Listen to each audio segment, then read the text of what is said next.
Hello, everybody, and welcome to MedMax Pi channel, broadcasting live from this beautiful beach in the background. And I'm MedMax, and today I have some special guests for you, some long-time early pioneers, Kozii, say hello, and Hello, Natko. guys. And Natko. Hi, glad to be here. So today I wanted the three of us to talk about the latest development, the latest action in a Pi network space. It's been a lot going on. We saw recently we get that changed for name correction. So we had this halving just a few days ago. Now we have announcement of mainnet in a year.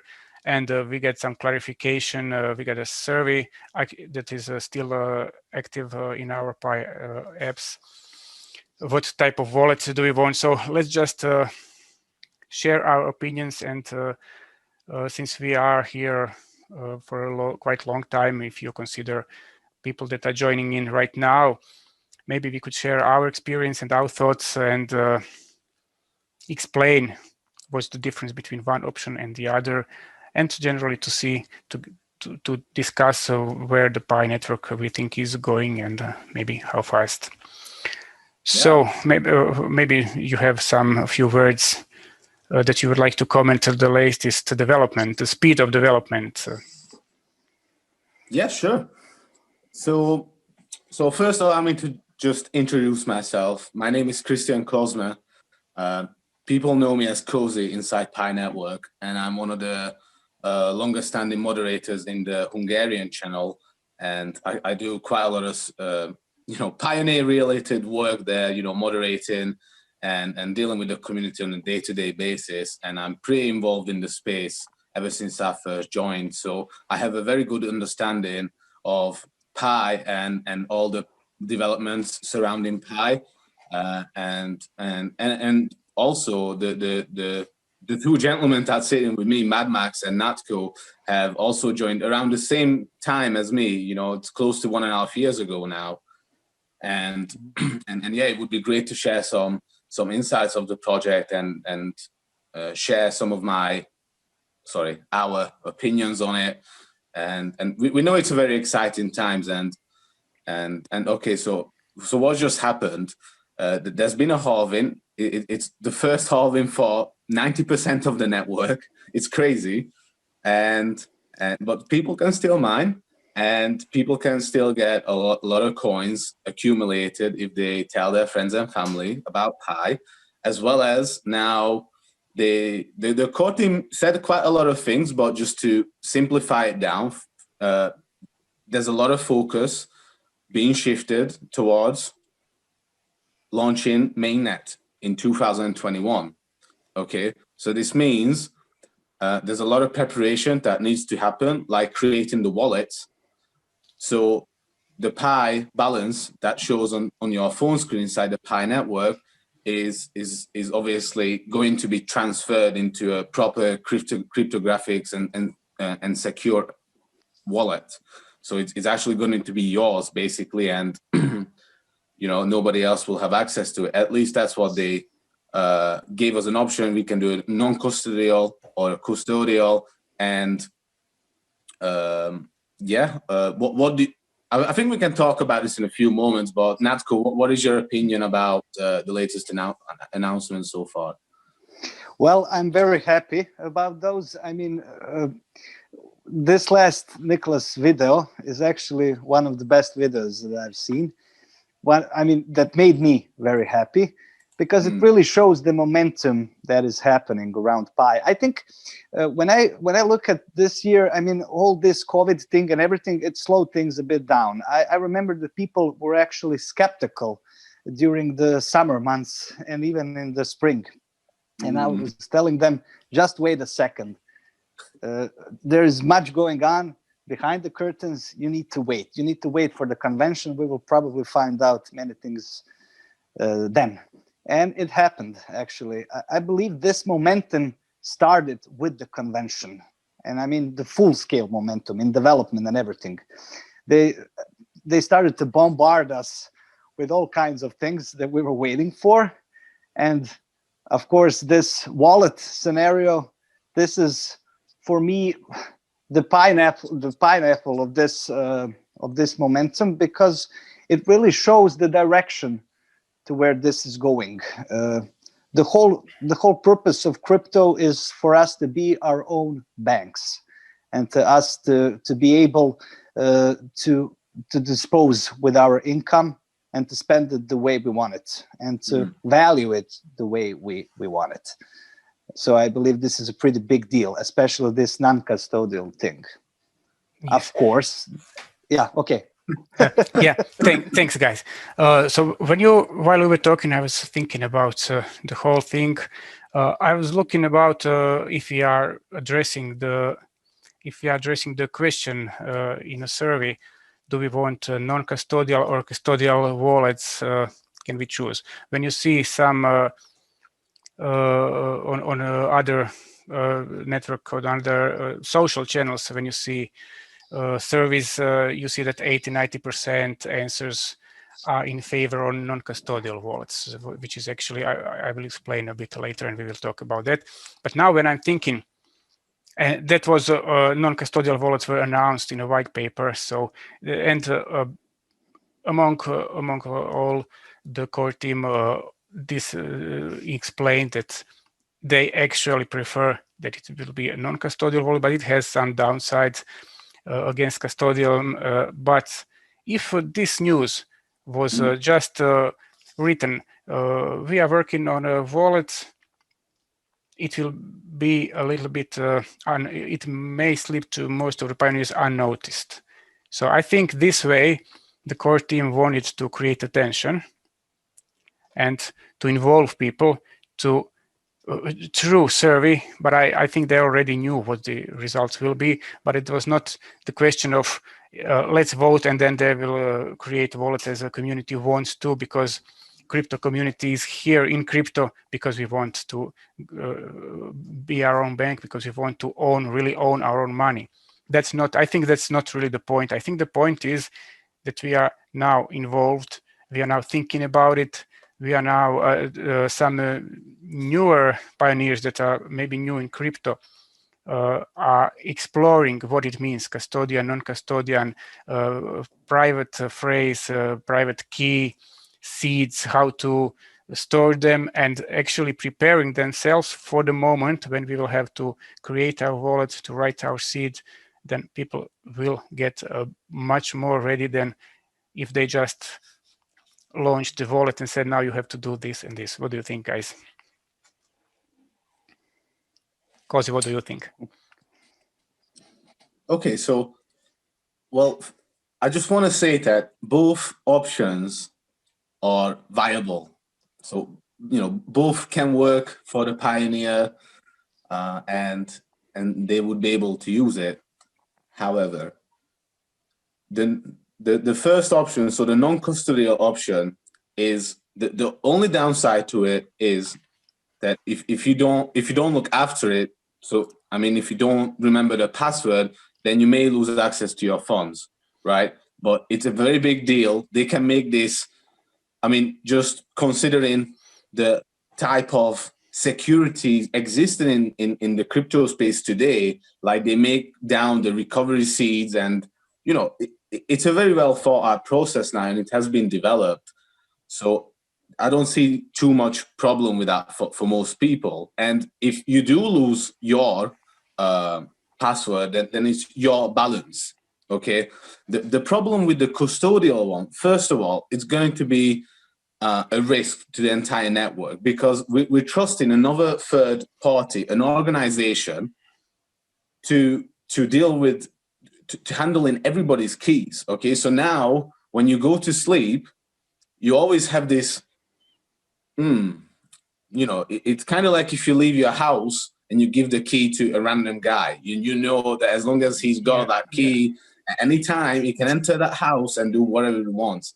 And I'm very sad to say, but there has been many cases inside the cryptocurrency space and in the business space in general, where there's a lot of hacks that's happened because like, people like, want to get yeah, money. like when you, sorry to interrupt, like when you keeping your crypto on the exchange, you are trusting that exchange with your money, and exchanges get hacked, companies get hacked, and you may lose your funds without even doing anything wrong. Exactly. That's if you go with custodial option. Yeah, the thing is, you're going to rely on a third party, right? You don't trust yourself, so you're happy to say, oh, okay, I'll just trust this other, and the problem with this mentality is, if this hack happens, it won't just happen to that person. It will have a house of card effect on the entire network, right? I mean, if it gets hacked, how many people's what is going to be hacked? One, or the entire networks, or just somewhere in between? Because it's not going to be one. I can tell you that. Yeah, of course. There's been hacks even with Ledger.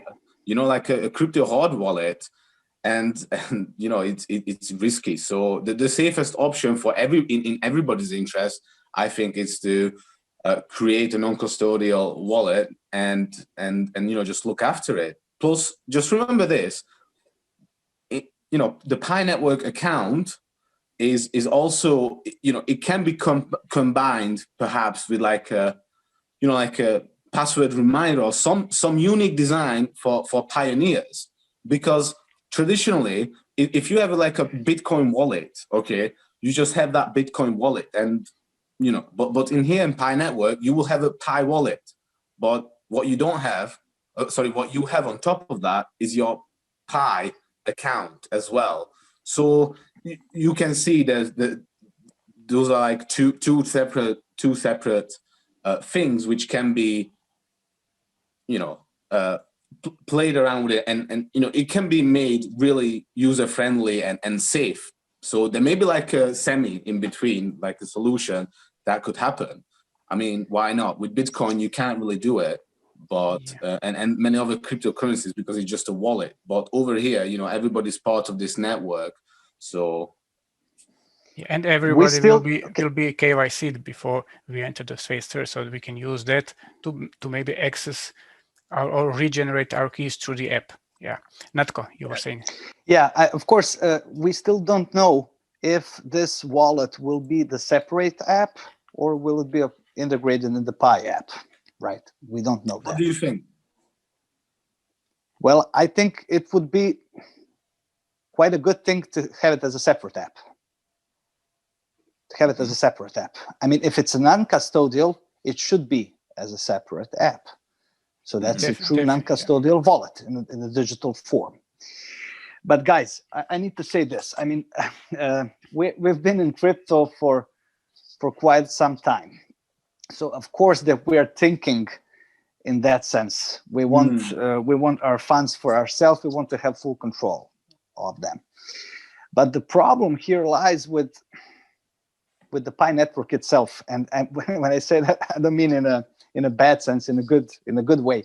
They want to make Pi an all-inclusive currency, and that means that they want to bring in as much people as they can, and that means people from all demographic groups, even elderly people. And there are quite a few elder people inside already.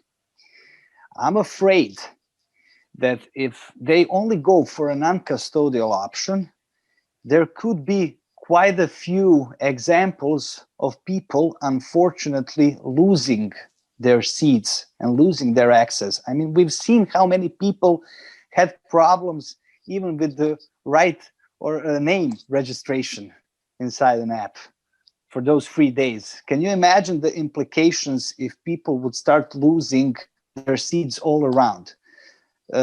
Some would say, well, if someone loses those funds won't be retrievable, and it would make Pi more scarce and more valuable. But there could be a side effect. There could be the side effect where people who lost their coins won't be able to be a part of the system, and they won't be willing to get into new coins with their fiat. They would be angry. I'm afraid those are kinds of implications that would actually hurt the ecosystem overall. Well, if you lose your house or car keys, you are angry anyway.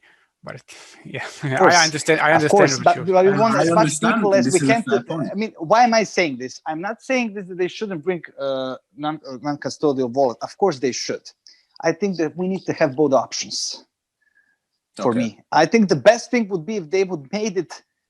I have to say that if they would made it custodial by default, with a non-custodial option with a warning. I think that would be the most intuitive way for most of the ordinary folks to, if they want to have peace of mind, they will leave it in a custodian option. And if they want to be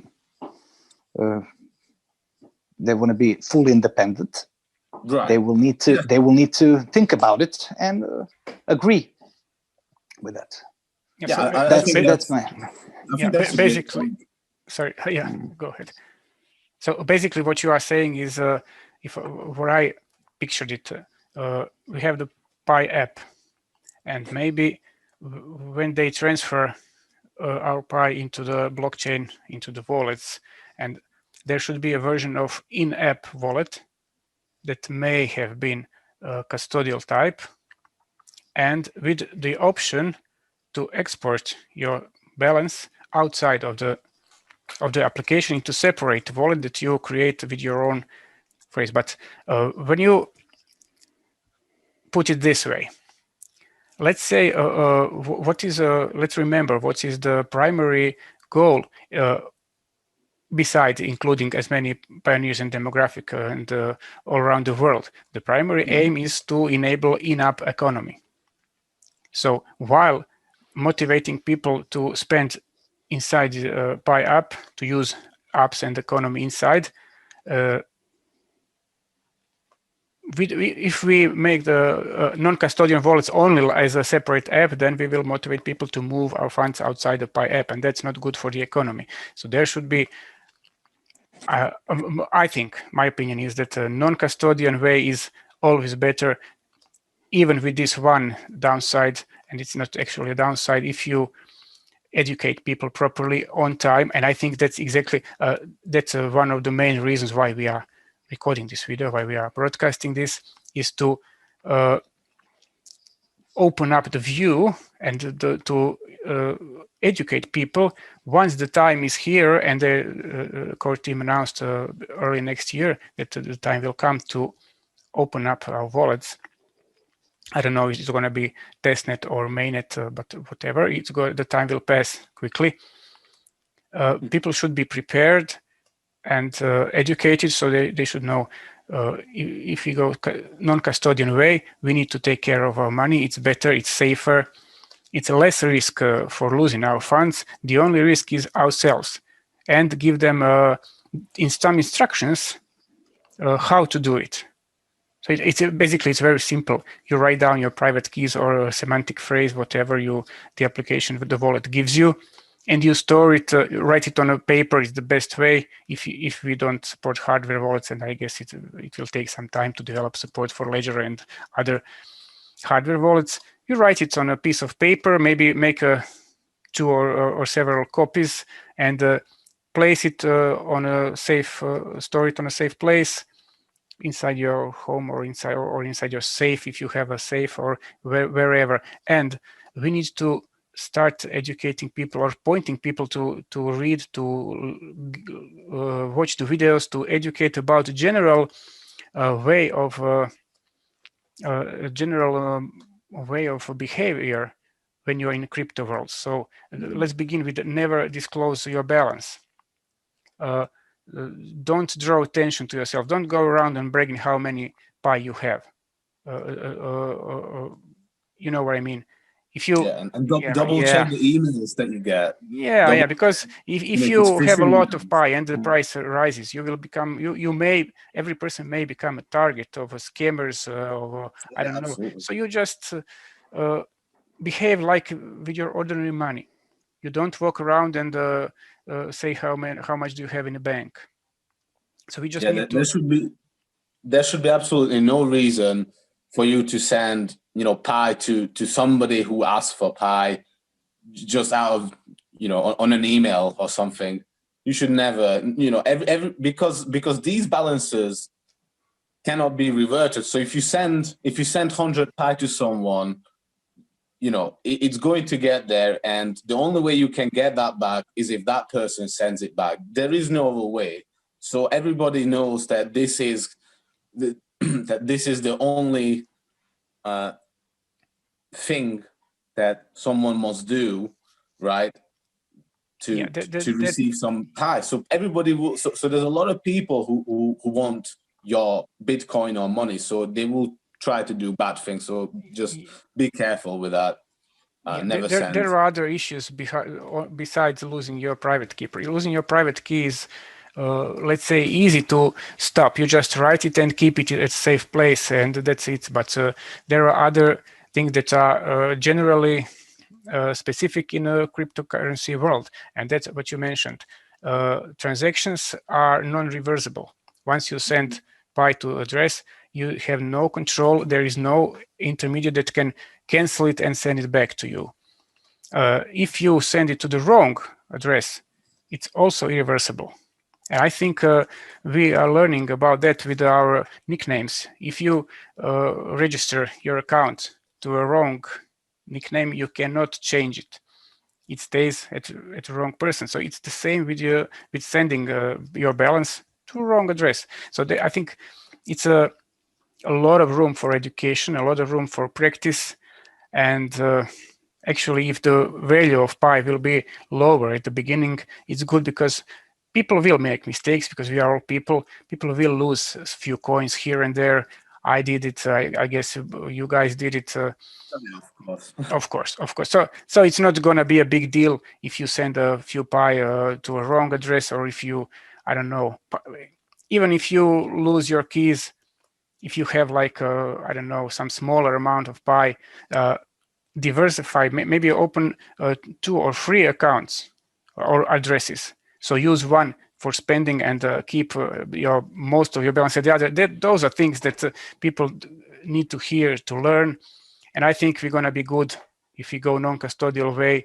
Okay, best option is to have both ways. And I think with time, we will get both ways. But if we have to choose one way over another for a start, I think we all agree that non-custodial wallets have far more advantages against this one disadvantage, and it's you have to be disciplined with yourself. But you said, Mad Max, you said something about bringing coins out of the economy or something like that. I didn't get that part. You were saying that you are afraid that people wouldn't be a part of the economy. I mentioned that. So if your wallet is external application, if it's external app, then you have to actually you have to move it outside of the Pi app, right? Yeah. So we don't know. We don't have that info. Or are you gonna need to use that outside wallet every time you need to pay? That's an option as well. Yeah. One thing I will say though regarding this matter is the whole application is a mobile application, and that's where the attention needs to go, right? That's where if you want to transact, you want to go to that place. If you want to go on social media, you want to go to Pi Network. If you want to find out things about Pi Network, you can go to the Pi Network application. So as the developers are building this application, they will want to keep the attention inside, right? I mean, look, they could make another application for Pi Network, but they can keep it all centralized. Just think about it. You could make a third-party wallet out, but there's already plenty. Look, there's already plenty of existing cryptocurrency wallets that can, just like this, add Pi as soon as mainnet is launched and their wallets work. Okay, so I don't think that's the option, and I don't think they should do this. What they should do is take example of like MetaMask. Well, I'm just gonna say it. Why I said MetaMask is because it can be integrated into different dApps, and you can use it on decentralized exchanges. So if they make this Pi wallet a wallet that you can just go in and log in into certain websites with, or you can integrate it into other applications, I think that's the way to go. And if it's non-custodial, then there's like no downside to it. I don't think there is any way. And if there's going to be, I mean, think about it. If you receive your Pi tomorrow, and if you wanted to sell most of that, it would have to happen on an exchange. So, well, of course. So there's a lot of code. So where is that money going to go? What kind of wallet is that going to land up on? It's going to end up on a custodial wallet anyway. Like, chances are quite big that if you want to spend your Pi on an exchange, it will end up on somewhere like, you know, on a big exchange where there's custodial wallet type. So you send the exchange the money, you know, it's that's where you can trade.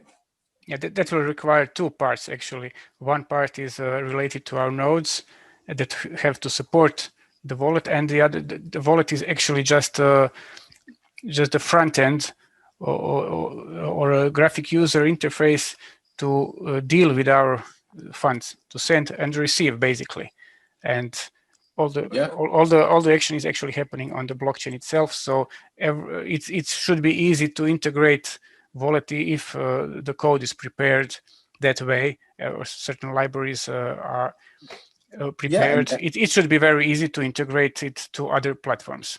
So when we are speaking, sorry, I just one thought crossed my mind. So are you guys running nodes? Yes. Yeah. Yeah. Okay. Are you? Okay. What do you think? Can I ask the question just to maybe leave it open for our next chat, or maybe to briefly?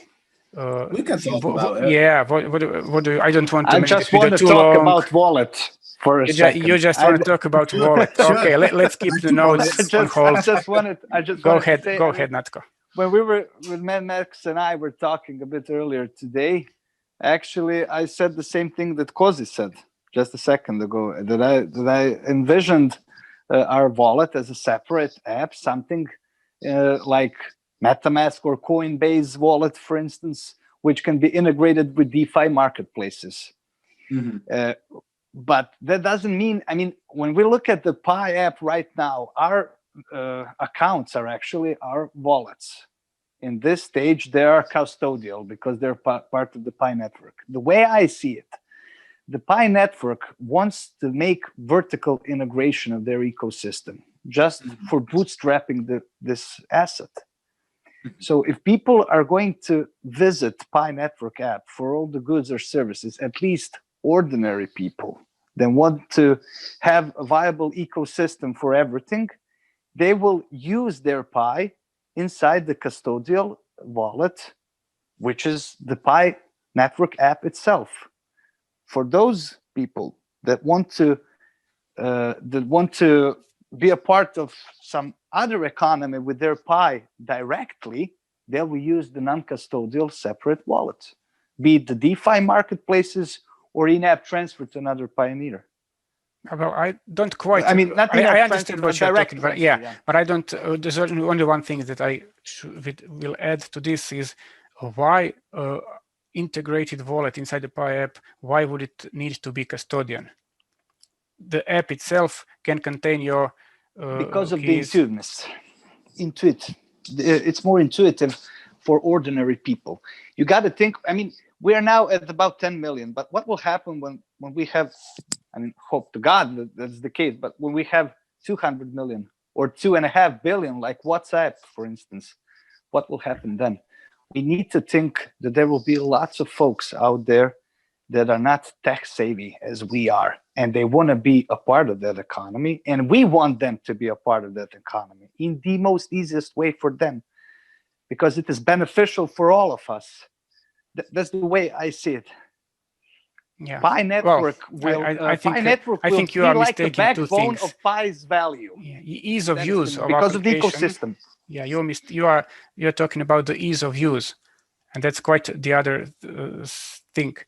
So you can, the ease of use and the user interface and all this stuff can be developed and will be probably developed. Yeah, we all want the app to be easy to use and to make transfers with just one or few clicks, just to type your password or just to put your fingerprint or whatever biometry you have, just like we use with other apps today. But it doesn't mean that it has to be custodian wallet. It doesn't mean that. The way I see it, Pi network will be, I mean, if we want Pi to become a true digital currency, to bootstrap something and to make it popular as a currency, we need to have our marketplace for exchanging that currency. So to me, Pi network is something like an Amazon for a Pi. Yeah, but we already have Amazon.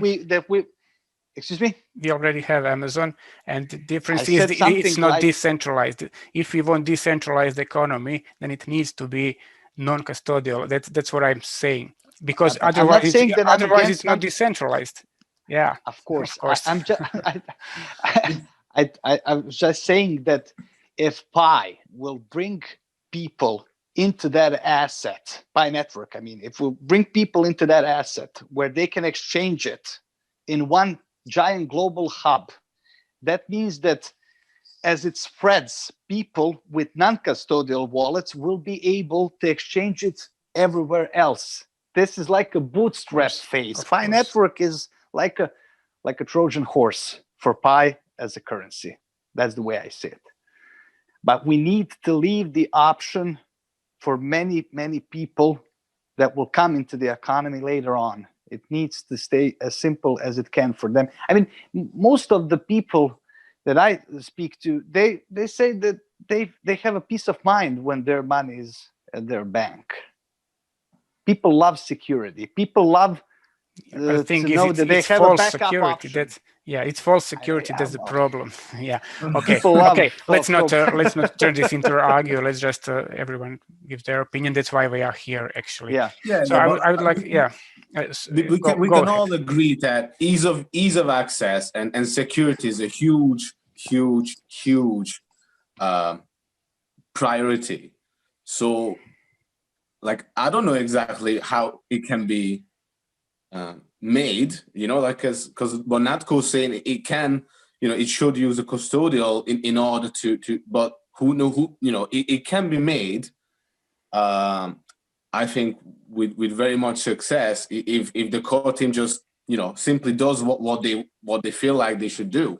I mean, if they think it's non-custodial is the option, and they know which way they want to go, they can make it work. I mean, they probably know better than us what's important for the network, right? I mean, they've been working on this for a long time. One thing is for sure, if they make a custodian wallet, they have a lot more responsibility by themselves. Then they are responsible. If they make it non-custodial, then each member of the community is responsible for himself. And of course, I don't want to be mistaken. Of course, that I'm voting for a non-custodial wallet. I'm just thinking in the wider terms. I'm thinking because of the demographic output is something that we've never had in a crypto space, such as we have with Pi network nowadays. That never happened before. This is the first. So we have to think of it. That's all I wanted to say. It's very interesting. I mean, I have my mom, I have my dad, I have my cousins, mining Pi. And I see the same kind of level of adoption across many, many more pioneers, from all across the world. So it's a different kind of adoption what we see with Pi network today. And it's reaching that point where the top cryptocurrencies got to so far, where those kind of cryptocurrencies attracted people who kind of know their technology, or they have the finances, or they're very well educated, or they're like businessmen basically, and they know what they're here for. Versus Pi, we have a little bit of different vibe to it, and a lot of people came here who are ordinary everyday people who just want to give it a try and look. They got in early, they are mining Pi, they're getting rewarded, they're learning about it, and 95% of the feedback has been overwhelmingly positive.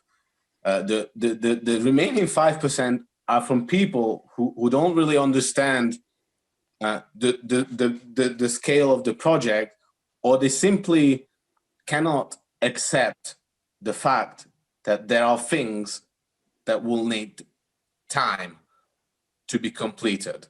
But from what I've seen so far, we are raising the adoption levels across the whole and cryptocurrency scene. 10 million users is a lot, okay, and even Ethereum or Bitcoin, like everyday users, is nowhere near that.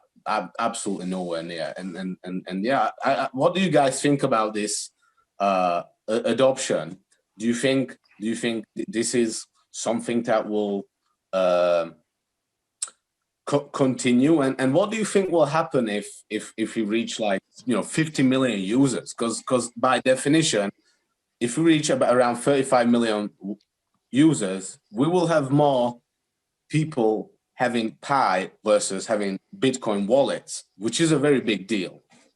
Yeah, thank you, Kozii. This is actually a perfect introduction to my last question that I want to ask each of you, and I then to slowly close this today's session, because I don't want to make it too long. I don't want to get boring to people watching it. But one last and very important question: where do you see Pi Network in a year from today? And it adds up to the question that you just asked. Well, I think in 1 year, we will see what the core team has been building, and we can see the technology itself working, as well as even more people who would like to see it work. Now, there's a distinction that has to be made.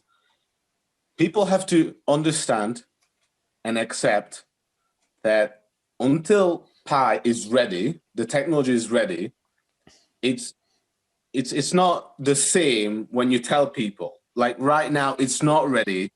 So when you tell people, you can't exactly show like what you can do with Pi, or why Pi is useful and why you should do what you can do with Pi. So until that point, there's less people that join the network because it's not working.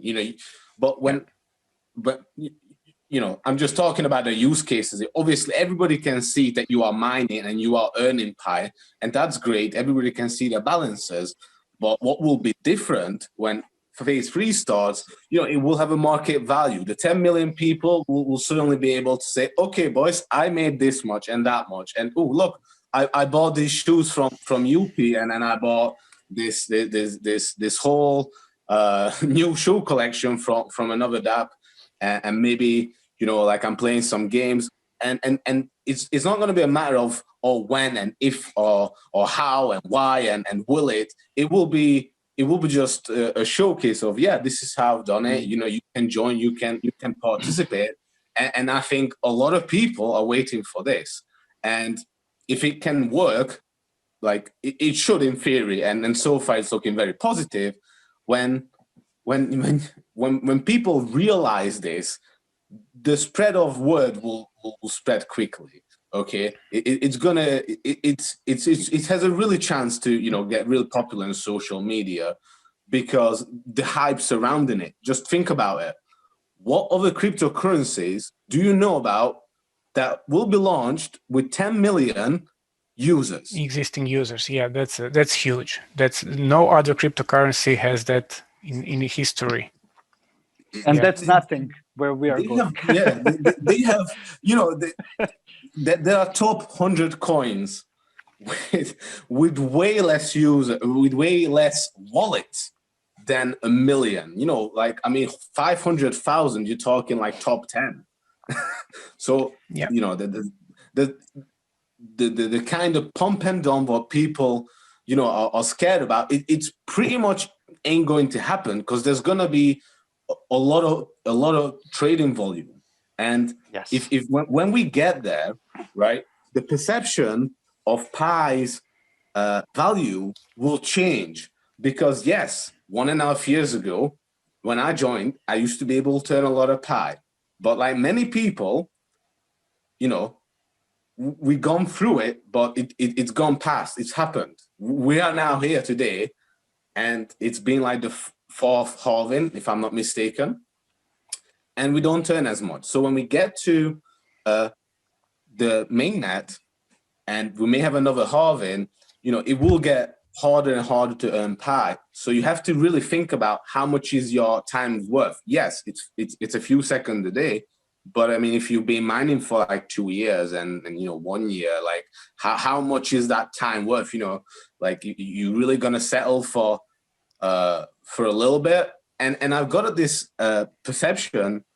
I mean, I can really see that by the time we get there, people will just reevaluate it all. You don't. Why would you sell it for like $1? And I'm asking this because the whole network will realize that, oh, if I sell for $1, like I can buy nothing with it. But that's the thing about pi is that very easily people realize that it can work with a higher valuation, and people don't have to sell it for cheap. There's like no reason. There's like no anything for it. What do you think? Should mining stop when we hit the mainnet? Should we have a fixed total supply? Well, maybe, but it just depends on how many users we're talking about. I mean, I think we should really see how far we can push this amount to users, because I'm telling you, it's much harder to convince people just to buy your cryptocurrency with us so much. What Pi does different is that it allows people to earn cryptocurrency in a unique way, and they have full access. They will have access to all the features, including mining. And I think that's a great intuitive way for people to come in. And we just had a halving, and if we're going to have another halving, then I think that's a sufficient solution. Yeah. Or maybe to add some other activities behind just pressing the Thunderbolt to earn pi. Yeah, absolutely. You guys know, obviously, proof of stake and that kind of mechanism. That is also a solution. So instead of everybody's mining pi, right, and just creating more coins, mining can stop at a later date. And people who log their pi up, they will be able to earn interest on it. That's what proof of stake is. Basically, you just have to hold.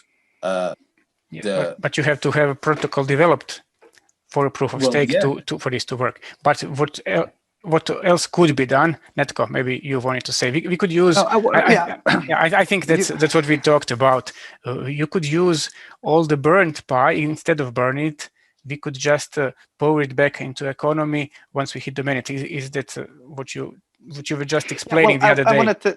Yes. Well, I was for a long time. I was thinking about that they should stop it at 100 million.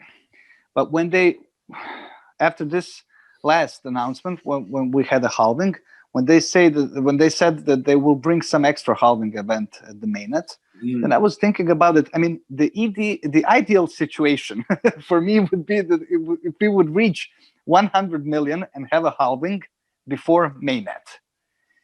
After that, if that happens, when mainnet arrives, will there be a halving, or will they stop the minting process? Not the mining, actually, the minting process. I think it's irrelevant at that point, because the ecosystem will start to grow exponentially. I remember Kozii's video from Pi Convention.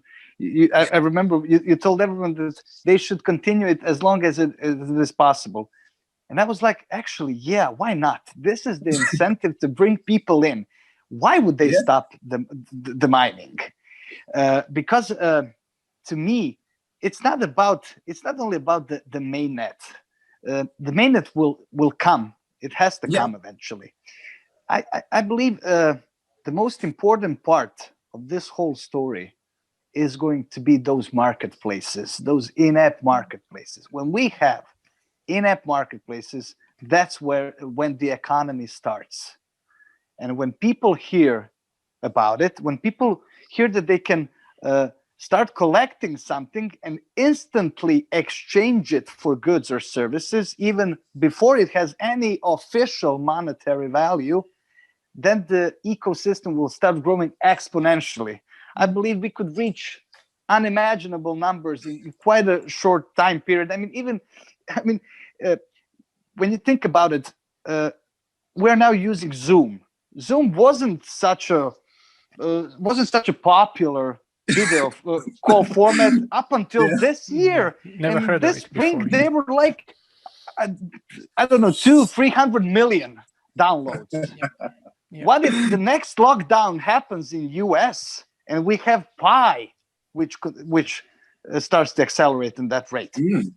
We could very well be at it sounds maybe absurd right now, but we could very well be at 200 million people up until the mainnet. Who knows? So do you think it's possible within a year? If Zoom was downloaded 200-300 million times in 1 month, the same thing could happen with Pi. Excellent. It's free app after all, available to everyone with the cell phone. Great. Okay, guys. So let's kind of slowly bring it to the end, because we are talking about an hour. So now, do you have any final conclusion in a few words? So let's wrap it up. Well, I just want to say to the listeners that keep your eyes and ears open and just follow the space. I think if you do so, you will see more and more information and more good news will flourish about Pi, and you're going to see why this app is very popular and why it will get popular. There's a whole lot of puzzle pieces in this story, okay? And in this conversation, we may have talked about 5 pieces, but there's like 100 pieces for it, okay? There's, even after 14 years, people still don't have too much idea about blockchain. They barely touch cryptocurrencies. So it will take time to ability understand it all, but just take by it and see where it goes. As we explained, there's a lot of use cases going to be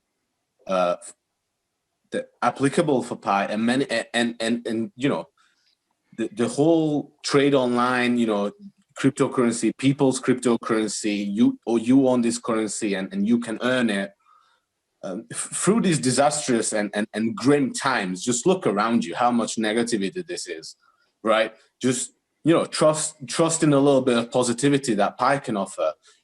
Tell the people about it and see what they think to it, and you will see the magic will happen. Okay, we are definitely on the right track. Just so people can understand it, Pi can be built on. Okay, so people can create the applications on it. If they have applications like existing ones, they can migrate. They can pull it inside the Pi app. They can build on top of the nodes. They don't just have to function as the Pi node. They can basically, you can earn money from your computer later on from different revenue streams. People can build on top of Pi blockchain different tokens. So just like on Ethereum, you have ERC20 tokens, you can have Pi tokens, and those tokens will have better attributes because the network is scalable. It's quick, robust, and it. Sorry, I might just getting a little bit excited, but I'm telling you, okay, that's cool. If you just hear what I say, you should we stand a really good chance, guys. And there's a lot of people who are watching Pi as it grows.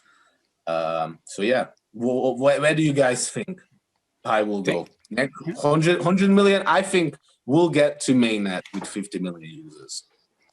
Great. Natko, what do you think? Any final words? I'm obviously the most optimistic here, in terms of numbers at least. Listen, it doesn't matter. The numbers will only keep growing because we are growing at geometrical progression. You cannot stop that kind of growth anymore. To me, Pi, the true power of Pi lies in the word of mouth spreading. You can stop and you can censor the internet, but you cannot censor word of mouth. Word of mouth is something that is based on a trust. And ironically, we're talking about non-custodial wallets because we want trustless systems, but this is not a trustless system. I mean, this is a system that in which in its DNA is built on a trust. That's why we are drawing a trust graph for the Pi network. And when most of the people that are already in cryptocurrencies, I believe not all of them, but many. Okay, I won't say most of them, but many of them, they were inside for the false goals. They wanted to make more fiat currencies out of it, or they wanted to exchange it for fiat or something. But fiat is going bye-bye. I mean, the future is in a microeconomics and it's in a digital economy. Even fiat is going digital in the form of CBDCs or central bank digital currencies. So all this COVID or coronavirus situation only pushed us more rapidly into cashless and contactless society. So I believe Pi will succeed because people will realize, why would they hop to some asset or digital currency like CBDC, which loses its buying power over time, or rather hold on to some other digital asset that is growing in its buying power during time? That was something, I mean, if it stands for Bitcoin and all the other cryptocurrencies, it will stand for Pi, because it will grow in its buying power. That's why I'm not afraid for Pi network. Utility will bring it all together. So I'm waiting for that marketplaces to go live. When they go live, we're going to see some major momentum. That's the way I see it. Thank you. Yeah. So thank you both. Thanks very much for joining me here today. We spoke, we gave our opinion, we explained something. So I want to call all the listeners or the viewers, if they have any questions, if they have any doubts, just comments, and we will try in the next few coming days to answer such, of course, logical and positively aimed questions. And please do not share your invitation codes in the comments. They will be deleted. Please find some other channel to get your pioneers into your network. Thank you very much. I'm gonna close it for today. I hope we will have some cause to have similar conversations soon in the future. It would be nice maybe to have some parts of a core team as a guest, and maybe to get some perfect persons to answer some of our questions. But I think we gave a really good view, real detailed view about some things. And thanks very much again. I hope to see you soon on our podcast. And that will be it for today. Ciao. Bye-bye.